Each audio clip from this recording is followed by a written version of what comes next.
شروع اللہ کے نام سے جو بڑا مہربان نہایت رحم والا ہے۔ لوگو اپنے پروردگار سے ڈرو کہ قیامت کا زلزلہ ایک حادثہ عظیم ہے۔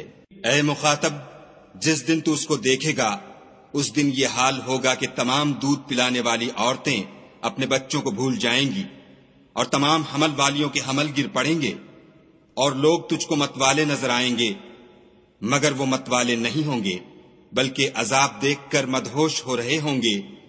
بے شک خدا کا عذاب بڑا سخت ہے۔ اور بعض لوگ ایسے ہیں جو خدا کی شان میں علم و دانش کے بغیر جھگڑتے اور ہر شیطان سرکش کی پیروی کرتے ہیں، جس کے بارے میں لکھ دیا گیا ہے کہ جو اسے دوست رکھے گا تو وہ اس کو گمراہ کر دے گا اور دوزخ کے عذاب کا رستہ دکھائے گا۔ لوگو اگر تم کو مرنے کے بعد جی اٹھنے میں کچھ شک ہو تو ہم نے تم کو پہلی بار بھی تو پیدا کیا تھا، یعنی ابتدا میں مٹی سے، پھر اس سے نطفہ بنا کر، پھر اس سے خون کا لوتھڑا بنا کر، پھر اس سے بوٹی بنا کر، جس کی بناوٹ کامل بھی ہوتی ہے اور ناقص بھی، تاکہ تم پر اپنی خالقیت ظاہر کر دیں۔ اور ہم جس کو چاہتے ہیں ایک میعاد مقرر تک پیٹ میں ٹھہرائے رکھتے ہیں، پھر تم کو بچہ بنا کر نکالتے ہیں، پھر تم جوانی کو پہنچتے ہو، اور بعض قبل از پیری مر جاتے ہیں، اور بعض شیخ فانی ہو جاتے اور بڑھاپے کی نہایت خراب عمر کی طرف لوٹائے جاتے ہیں کہ بہت کچھ جاننے کے بعد بالکل بے علم ہو جاتے ہیں۔ اور اے دیکھنے والے، تو دیکھتا ہے کہ ایک وقت میں زمین خشک پڑی ہوتی ہے، پھر جب ہم اس پر مہ برساتے ہیں تو وہ شاداب ہو جاتی اور ابھرنے لگتی ہے اور طرح طرح کی بارونق چیزیں اگاتی ہے۔ ان قدرتوں سے ظاہر ہے کہ خدا ہی قادر مطلق ہے جو برحق ہے، اور یہ کہ وہ مردوں کو زندہ کر دیتا ہے، اور یہ کہ وہ ہر چیز پر قدرت رکھتا ہے، اور یہ کہ قیامت آنے والی ہے، اس میں کچھ شک نہیں، اور یہ کہ خدا سب لوگوں کو جو قبروں میں ہیں جلا اٹھائے گا۔ اور لوگوں میں کوئی ایسا بھی ہے جو خدا کی شان میں بغیر علم و دانش کے اور بغیر ہدایت کے اور بغیر کتاب روشن کے جھگڑتا ہے اور تکبر سے گردن موڑ لیتا ہے تاکہ لوگوں کو خدا کے رستے سے گمراہ کر دے، اس کے لیے دنیا میں ذلت ہے اور قیامت کے دن ہم اسے عذاب آتش سوزاں کا مزہ چکھائیں گے۔ اے سرکش، یہ اس کفر کی سزا ہے جو تیرے ہاتھوں نے آگے بھیجا ہے، اور خدا اپنے بندوں پر ظلم کرنے والا نہیں۔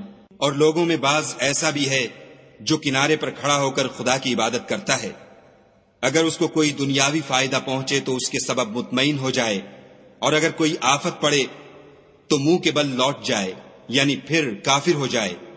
اس نے دنیا میں بھی نقصان اٹھایا اور آخرت میں بھی، یہی تو نقصان صریح ہے۔ یہ خدا کے سوا ایسی چیز کو پکارتا ہے جو نہ اسے نقصان پہنچائے اور نہ فائدہ دے سکے، یہی تو پرلے درجے کی گمراہی ہے۔ بلکہ ایسے شخص کو پکارتا ہے جس کا نقصان فائدے سے زیادہ قریب ہے، ایسا دوست بھی برا اور ایسا ہم صحبت بھی برا۔ جو لوگ ایمان لائے اور عمل نیک کرتے رہے، خدا ان کو بہشتوں میں داخل کرے گا جن کے نیچے نہریں چل رہی ہیں۔ کچھ شک نہیں کہ خدا جو چاہتا ہے کرتا ہے۔ جو شخص یہ گمان کرتا ہو کہ خدا اس کو دنیا اور آخرت میں مدد نہیں دے گا تو اس کو چاہیے کہ اوپر کی طرف یعنی اپنے گھر کی چھت میں ایک رسی باندھے، پھر اس سے اپنا گلا گھونٹ لے، پھر دیکھے کہ آیا یہ تدبیر اس کے غصے کو دور کر دیتی ہے۔ اور اسی طرح ہم نے اس قرآن کو اتارا ہے جس کی تمام باتیں کھلی ہوئی ہیں، اور یہ یاد رکھو کہ خدا جس کو چاہتا ہے ہدایت دیتا ہے۔ جو لوگ مومن یعنی مسلمان ہیں اور جو یہودی ہیں اور ستارہ پرست اور عیسائی اور مجوسی اور مشرک، خدا ان سب میں قیامت کے دن فیصلہ کر دے گا۔ بے شک خدا ہر چیز سے باخبر ہے۔ کیا تم نے نہیں دیکھا کہ جو مخلوق آسمانوں میں ہے اور جو زمین میں ہے، اور سورج اور چاند اور ستارے اور پہاڑ اور درخت اور چارپائے اور بہت سے انسان خدا کو سجدہ کرتے ہیں، اور بہت سے ایسے ہیں جن پر عذاب ثابت ہو چکا ہے، اور جس شخص کو خدا ذلیل کرے اس کو کوئی عزت دینے والا نہیں۔ بے شک خدا جو چاہتا ہے کرتا ہے۔ یہ دو فریق ایک دوسرے کے دشمن اپنے پروردگار کے بارے میں جھگڑتے ہیں، تو جو کافر ہیں ان کے لیے آگ کے کپڑے قطع کیے جائیں گے، اور ان کے سروں پر جلتا ہوا پانی ڈالا جائے گا، اس سے ان کے پیٹ کے اندر کی چیزیں اور کھالیں گل جائیں گی، اور ان کے مارنے ٹھوکنے کے لیے لوہے کے ہتھوڑے ہوں گے۔ جب وہ چاہیں گے کہ اس رنج و تکلیف کی وجہ سے دوزخ سے نکل جائیں تو پھر اسی میں لوٹا دیے جائیں گے، اور کہا جائے گا کہ جلنے کے عذاب کا مزہ چکھتے رہو۔ جو لوگ ایمان لائے اور عمل نیک کرتے رہے، خدا ان کو بہشتوں میں داخل کرے گا جن کے تلے نہریں بہ رہی ہیں، وہاں ان کو سونے کے کنگن پہنائے جائیں گے اور موتی، اور وہاں ان کا لباس ریشمی ہوگا، اور ان کو پاکیزہ کلام کی ہدایت کی گئی اور خدائے حمید کی راہ بتائی گئی۔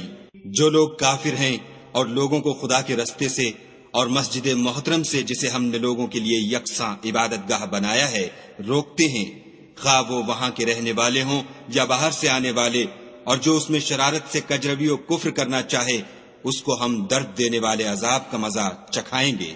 اور ایک وقت تھا جب ہم نے ابراہیم کے لیے خانہ کعبہ کو مقام مقرر کیا اور ارشاد فرمایا کہ میرے ساتھ کسی چیز کو شریک نہ کیجو، اور طواف کرنے والوں اور قیام کرنے والوں اور رکوع کرنے والوں اور سجدہ کرنے والوں کے لیے میرے گھر کو صاف رکھا کرو، اور لوگوں میں حج کے لیے ندا کر دو کہ تمہاری طرف پیدل اور دبلے دبلے اونٹوں پر جو دور دراز رستوں سے چلے آتے ہوں سوار ہو کر چلے آئیں، تاکہ اپنے فائدے کے کاموں کے لیے حاضر ہوں، اور قربانی کے ایام معلوم میں 4 پایہ مویشی کے ذبح کے وقت جو خدا نے ان کو دیے ہیں ان پر خدا کا نام لیں، اس میں سے تم خود بھی کھاؤ اور فقیر درماندہ کو بھی کھلاؤ۔ پھر چاہیے کہ لوگ اپنا میل کچیل دور کریں اور نظریں پوری کریں اور خانہ قدیم یعنی بیت اللہ کا طواف کریں، یہ ہمارا حکم ہے۔ اور جو شخص ادب کی چیزوں کی جو خدا نے مقرر کی ہیں عظمت رکھے تو یہ پروردگار کے نزدیک اس کے حق میں بہتر ہے۔ اور تمہارے لیے مویشی حلال کر دیے گئے ہیں سوا ان کے جو تمہیں پڑھ کر سنائے جاتے ہیں، تو بتوں کی پلیدی سے بچو اور جھوٹی بات سے اجتناب کرو، صرف ایک خدا کے ہو کر اور اس کے ساتھ شریک نہ ٹھہرا کر۔ اور جو شخص کسی کو خدا کے ساتھ شریک مقرر کرے تو وہ گویا ایسا ہے جیسے آسمان سے گر پڑے، پھر اس کو پرندے اچک لے جائیں یا ہوا کسی دور جگہ اڑا کر پھینک دے۔ یہ ہمارا حکم ہے۔ اور جو شخص ادب کی چیزوں کی جو خدا نے مقرر کی ہیں عظمت رکھے تو یہ فعل دلوں کی پرہیزگاری میں سے ہے۔ ان میں ایک وقت مقرر تک تمہارے لیے فائدے ہیں، پھر ان کو خانہ قدیم یعنی بیت اللہ تک پہنچنا اور ذبح ہونا ہے۔ اور ہم نے ہر ایک امت کے لیے قربانی کا طریق مقرر کر دیا ہے، تاکہ جو مویشی 4 پائے خدا نے ان کو دیے ہیں ان کے ذبح کرنے کے وقت ان پر خدا کا نام لیں۔ سو تمہارا معبود ایک ہی ہے، تو اسی کے فرما بردار ہو جاؤ اور عاجزی کرنے والوں کو خوشخبری سنا دو۔ یہ وہ لوگ ہیں کہ جب خدا کا نام لیا جاتا ہے تو ان کے دل ڈر جاتے ہیں، اور جب ان پر مصیبت پڑتی ہے تو صبر کرتے ہیں اور نماز آداب سے پڑھتے ہیں، اور جو مال ہم نے ان کو عطا فرمایا ہے اس میں سے نیک کاموں میں خرچ کرتے ہیں۔ اور قربانی کے اونٹوں کو بھی ہم نے تمہارے لیے شعائر خدا مقرر کیا ہے، ان میں تمہارے لیے فائدے ہیں، تو قربانی کرنے کے وقت قطار باندھ کر ان پر خدا کا نام لو۔ جب پہلو کے بل گر پڑیں تو ان میں سے کھاؤ، اور قناعت سے بیٹھ رہنے والوں اور سوال کرنے والوں کو بھی کھلاؤ۔ اس طرح ہم نے ان کو تمہارے زیر فرمان کر دیا ہے تاکہ تم شکر کرو۔ خدا تک نہ ان کا گوشت پہنچتا ہے اور نہ خون، بلکہ اس تک تمہاری پرہیزگاری پہنچتی ہے۔ اسی طرح خدا نے ان کو تمہارا مسخر کر دیا ہے تاکہ اس بات کے بدلے کہ اس نے تم کو ہدایت بخشی ہے اسے بزرگی سے یاد کرو۔ اور اے پیغمبر صلی اللہ علیہ وآلہ وسلم، نیکوکاروں کو خوشخبری سنا دو۔ خدا تو مومنوں سے ان کے دشمنوں کو ہٹاتا رہتا ہے، بے شک خدا کسی خیانت کرنے والے اور کفران نعمت کرنے والے کو دوست نہیں رکھتا۔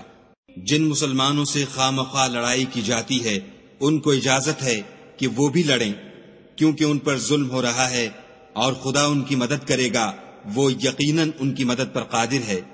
یہ وہ لوگ ہیں کہ اپنے گھروں سے ناحق نکال دیے گئے، انہوں نے کچھ قصور نہیں کیا، ہاں یہ کہتے ہیں کہ ہمارا پروردگار خدا ہے۔ اور اگر خدا لوگوں کو ایک دوسرے سے نہ ہٹاتا رہتا تو راہبوں کے صومعے اور عیسائیوں کے گرجے اور یہودیوں کے عبادت خانے اور مسلمانوں کی مسجدیں جن میں خدا کا بہت سا ذکر کیا جاتا ہے گرائی جا چکی ہوتی، اور جو شخص خدا کی مدد کرتا ہے خدا اس کی ضرور مدد کرتا ہے، بے شک خدا توانا اور غالب ہے۔ یہ وہ لوگ ہیں کہ اگر ہم ان کو ملک میں دسترس دیں تو نماز پڑھیں اور زکوٰۃ ادا کریں اور نیک کام کرنے کا حکم دیں اور برے کاموں سے منع کریں، اور سب کاموں کا انجام خدا ہی کے اختیار میں ہے۔ اور اگر یہ لوگ تم کو جھٹلاتے ہیں تو ان سے پہلے نوح کی قوم اور عاد اور سمود بھی اپنے پیغمبروں کو جھٹلا چکے ہیں، اور قوم ابراہیم اور قوم لوط بھی، اور مدین کے رہنے والے بھی، اور موسیٰ بھی تو جھٹلائے جا چکے ہیں، لیکن میں کافروں کو مہلت دیتا رہا، پھر ان کو پکڑ لیا، تو دیکھ لو کہ میرا عذاب کیسا سخت تھا۔ اور بہت سی بستیاں ہیں کہ ہم نے ان کو تباہ کر ڈالا کہ وہ نافرمان تھیں، سو وہ اپنی چھتوں پر گری پڑی ہیں، اور بہت سے کنویں بیکار اور بہت سے محل ویران پڑے ہیں۔ کیا ان لوگوں نے ملک میں سیر نہیں کی تاکہ ان کے دل ایسے ہوتے کہ ان سے سمجھ سکتے، اور کان ایسے ہوتے کہ ان سے سن سکتے؟ بات یہ ہے کہ آنکھیں اندھی نہیں ہوتی، بلکہ دل جو سینوں میں ہیں وہ اندھے ہوتے ہیں۔ اور یہ لوگ تم سے عذاب کے لیے جلدی کر رہے ہیں، اور خدا اپنا وعدہ ہرگز خلاف نہیں کرے گا۔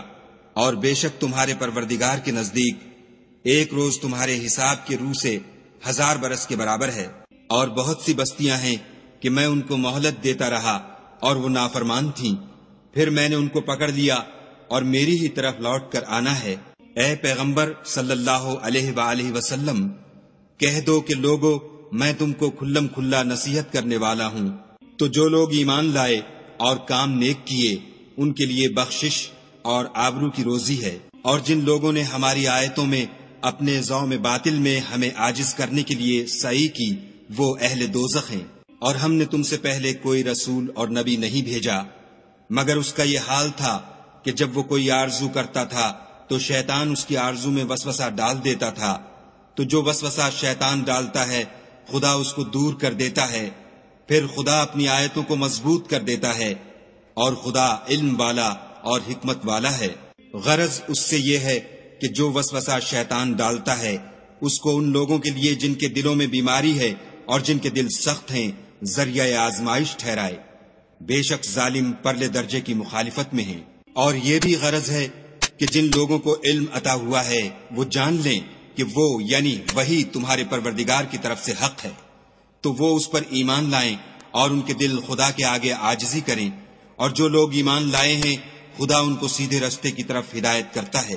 اور کافر لوگ ہمیشہ اس سے شک میں رہیں گے یہاں تک کہ قیامت ان پر ناگہاں آ جائے یا ایک نامبارک دن کا عذاب ان پر آ واقع ہو۔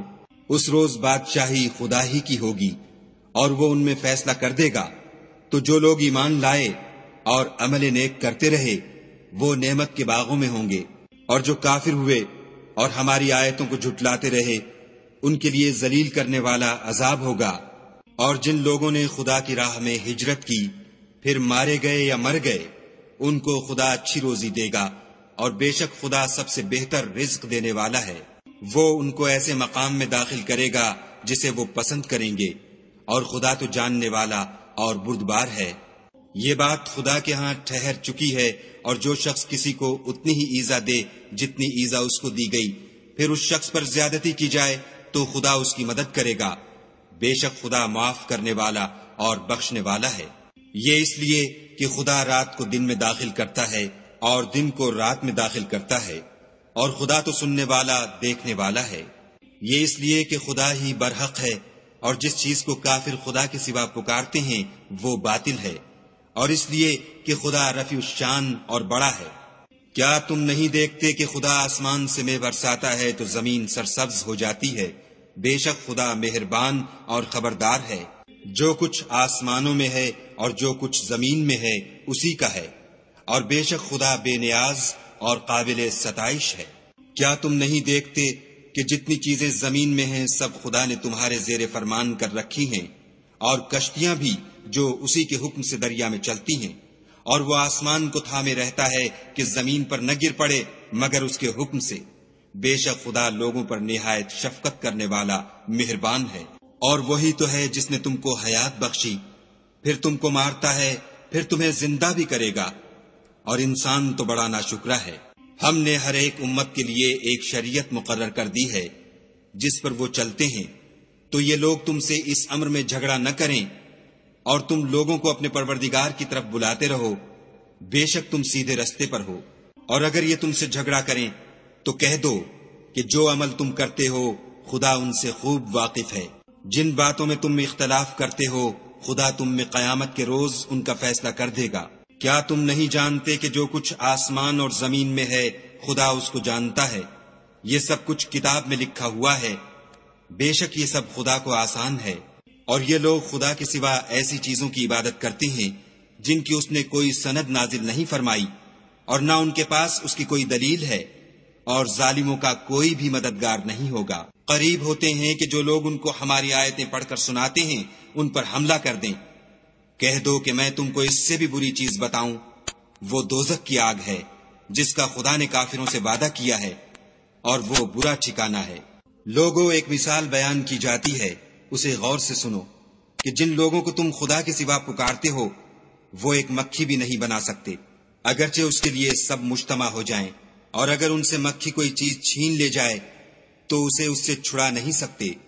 طالب اور مطلوب یعنی عابد اور معبود دونوں گئے گزرے ہیں، ان لوگوں نے خدا کی قدر جیسی کرنی چاہیے تھی نہیں کی۔ کچھ شک نہیں کہ خدا زبردست اور غالب ہے۔ خدا فرشتوں میں سے پیغام پہنچانے والے منتخب کر لیتا ہے، اور انسانوں میں سے بھی، بے شک خدا سننے والا اور دیکھنے والا ہے۔ جو ان کے آگے ہے اور جو ان کے پیچھے ہے وہ اس سے واقف ہے، اور سب کاموں کا رجوع خدا ہی کی طرف ہے۔ مومنو، رکوع کرتے اور سجدے کرتے اور اپنے پروردگار کی عبادت کرتے رہو، اور نیک کام کرو تاکہ فلاح پاؤ، اور خدا کی راہ میں جہاد کرو جیسا جہاد کرنے کا حق ہے۔ اس نے تم کو برگزیدہ کیا ہے اور تم پر دین کی کسی بات میں تنگی نہیں کی، اور تمہارے لیے تمہارے باپ ابراہیم کا دین پسند کیا۔ اسی نے پہلے یعنی پہلی کتابوں میں تمہارا نام مسلمان رکھا تھا، اور اس کتاب میں بھی وہی نام رکھا ہے۔ تو جہاد کرو تاکہ پیغمبر تمہارے بارے میں شاہد ہوں اور تم لوگوں کے مقابلے میں شاہد ہو، اور نماز پڑھو اور زکوٰۃ دو، اور خدا کے دین کی رسی کو پکڑے رہو، وہی تمہارا دوست ہے اور خوب دوست اور خوب مددگار ہے۔